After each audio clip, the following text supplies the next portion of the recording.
please remember to leave a like, a comment, share the video about, and if you haven't already, subscribe. Thank you.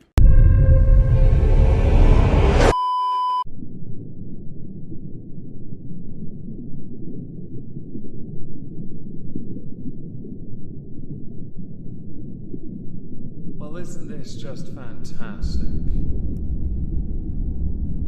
Captain's log, subdates 230331.4. Our cloning vats are a bit dusty, and we're too lazy to clean them. The clones could well turn out a bit, odd. As they'll be on the lowest decks, I'm okay with the dusty NPC wretches existing there. Full steam ahead, folks.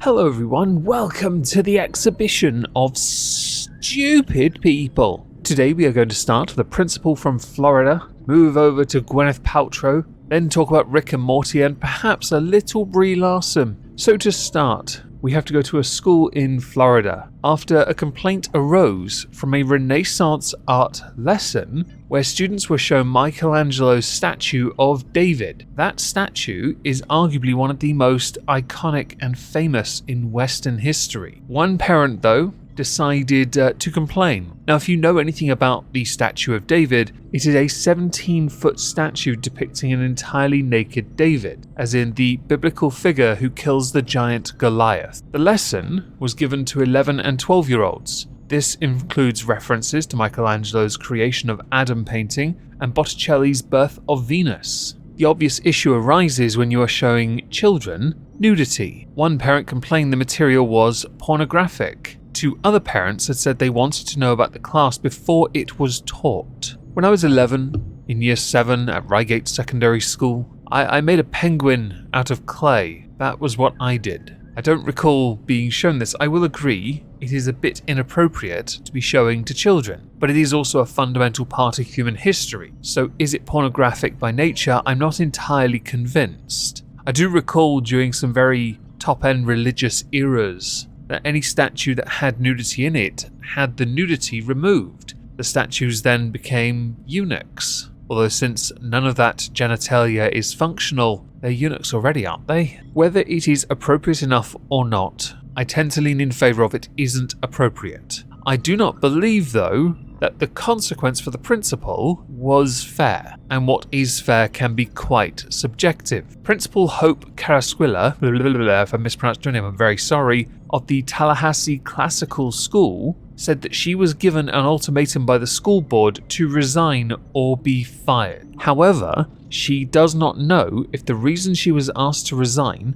is because of that art lesson. She'd only been the principal for, well, not even a year when she was asked to resign. In an interview with a US outlet, Slate, the chair of the school's board, Barney Bishop III, said that last year the principal sent a notice to parents warning them that students were going to see Michelangelo's David, but that this wasn't done this year. He called it an egregious mistake and said that parents are entitled to know any time their child is being taught a controversial topic and picture. We are not going to show the full statue of David to kinder eggs. We're not going to show him to second graders. Showing the entire statue of David is appropriate at some age. We're going to figure out when that is. Apparently, it's not until they're 25, not living with their parents, perhaps. I'm smiling a little and rolling my eyes because this one's a tricky area to navigate, and I'm not entirely convinced you'll ever get it right in education. I'm a tad curious as to why it has to be taught to students in the first place, but I'm not an art scholar, so I don't exactly know anything beyond how to draw cartoons at a mediocre level. This all happens to coincide quite handily with the Florida Governor Ron DeSantis moving to expand a law that bans public schools from teaching sexual education and gender identity. How it coincides is that this image of David, the one I can't show you the full one of because he's got a cock out, is considered pornographic by some people. Long ago within British history, Queen Victoria had gifted a copy of the David to the South Kensington Museum in 1850s. When she first saw the cast, though, she was so shocked by the nudity, a fig leaf was commissioned to cover up the cock and balls. What a time to be alive, folks. Why they couldn't stick a loincloth on the David, I don't know. Then again, kids are weird. We all know, and so are adults for that matter. If anyone saw it, some would argue it is a form of sacrilege, blasphemy, and they'd take that loincloth off. Don't try and tell me you wouldn't do it. You're a liar. On the subject of weirdos, let us now talk about Gwyneth Paltrow. We're not going to talk about the lawsuit she's involved in, although I am considering making videos on that because I have been collecting sources for every single day of the trial so far. We're just over a week in, basically, and it's quite interesting. No, instead we're going to talk about some fake science that she's pushing as legitimate, because she's a pretentious twat. Gwyneth Paltrow over the years has tried to push these trends. Ideas of making your life better, really. It's a wellness thing, okay? That's what it is. An emergency medical physician in New York spoke to a UK media outlet. The doctor's name is Dr. Stuart Fisher, and he has said that the evidence backing up rectal ozone therapy, which is what Gwyneth Paltrow has been promoting and has herself admitted to partaking in, was controversial at best, and the mode and the route are extremely questionable. Ozone rectal therapy is a 10-minute catheter thingy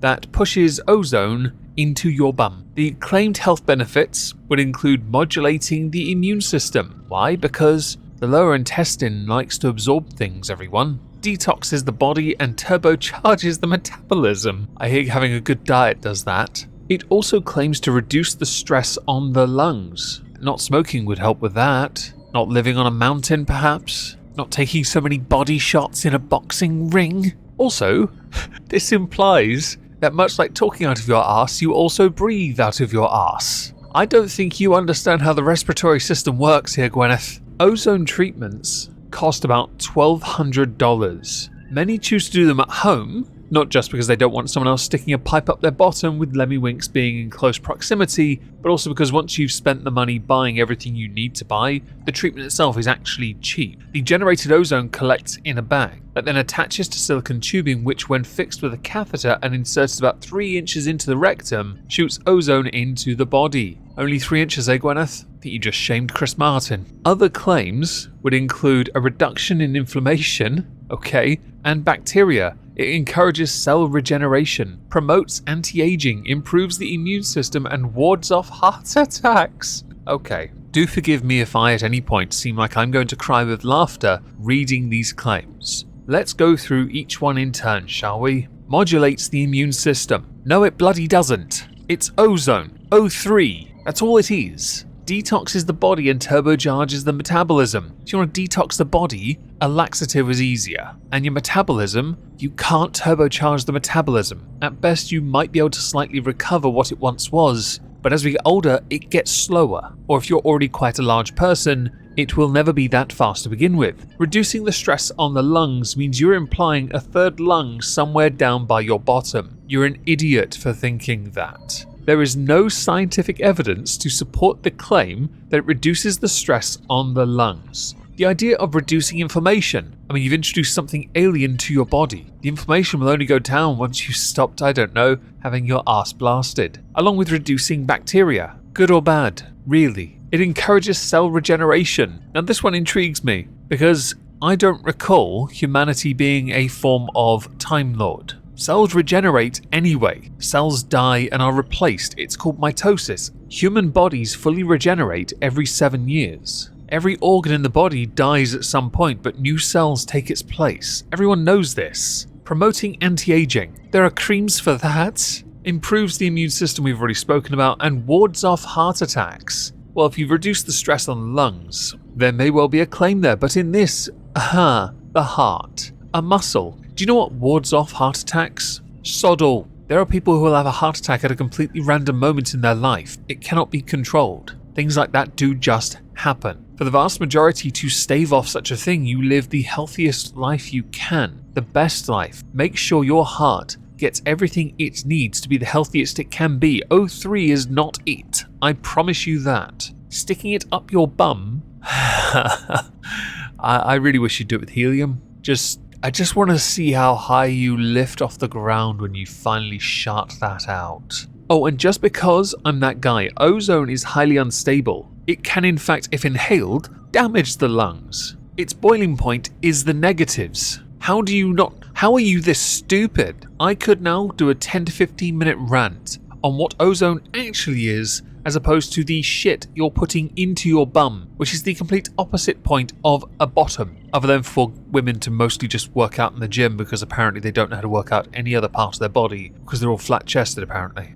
boobs are better. Let's now talk about Rick and Morty, because if I get sucked into the ozone rant, I run the risk of butt stuff. Justin Roiland, one of the co-creators of Rick and Morty, was dropped from the show after a charge of domestic violence. To me, I've always believed in innocence until proven guilty, and we shouldn't seek to do damage control for the sake of optics without knowing all the facts. In the case of Justin Roiland, he should have not been removed from the show just to protect the show. Due process should have been allowed so the show could then, in the long run, benefit if he is, for example, cleared of domestic violence charges. I also believe that there should be a level of anonymity when these charges are leveled against another person until due process has been followed. So if someone has been accused of it, it should only be known after they've been cleared of it, if they want to be known to have been cleared of it. But then in the age of social media, you can make your accusation public and people can well and truly cancel you for that. Whether you believe in the idea, the concept of, or the narrative of cancel culture is entirely you, not me. I do think there is a level of it, because you are preventing people from doing things they enjoy. I didn't realise Rick and Morty was still going on, by the way. I thought after season 3 it was gone. Turns out I am a few seasons behind. Oops.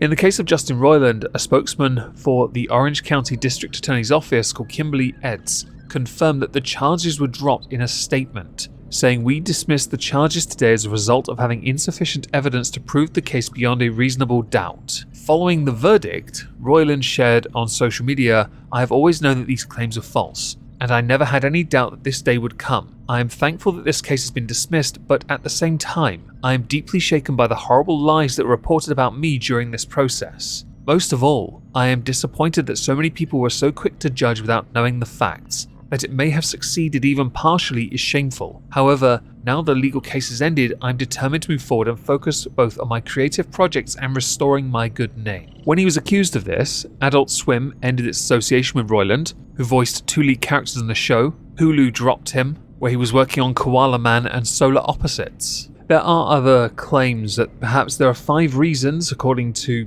this outlet, Start Facts, the show will actually be better off without him, arguing that, with the industry working on tight deadlines, his late to production meetings and doing stuff actually hampered the show's ability to be on time and succeed. His negative behavior and controversial content being a quote here, that's one of the reasons.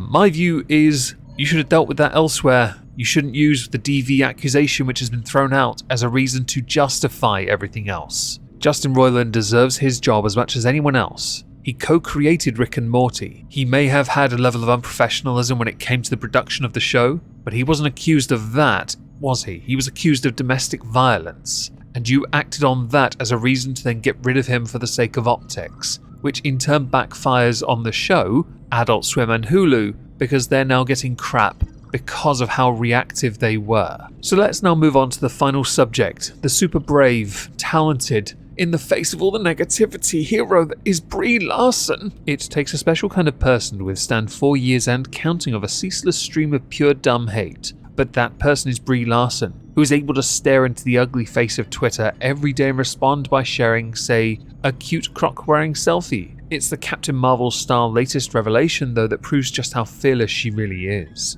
Elsewhere, Marvel fans have a surprising reaction to the latest distressing update from Disney+.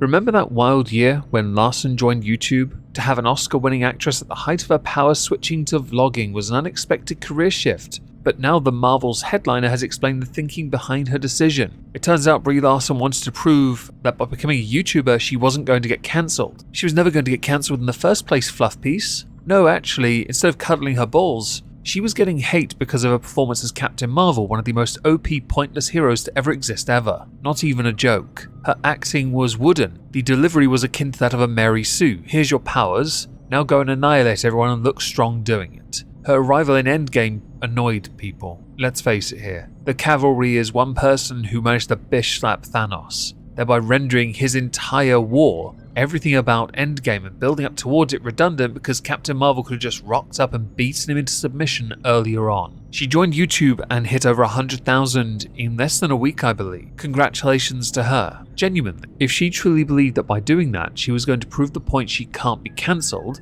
she was looking at this the wrong way. She's too left-leaning, too much of a feminist, to be cancelled just yet. No, she gets backlash because she says dumb crap, because she treats people like crap.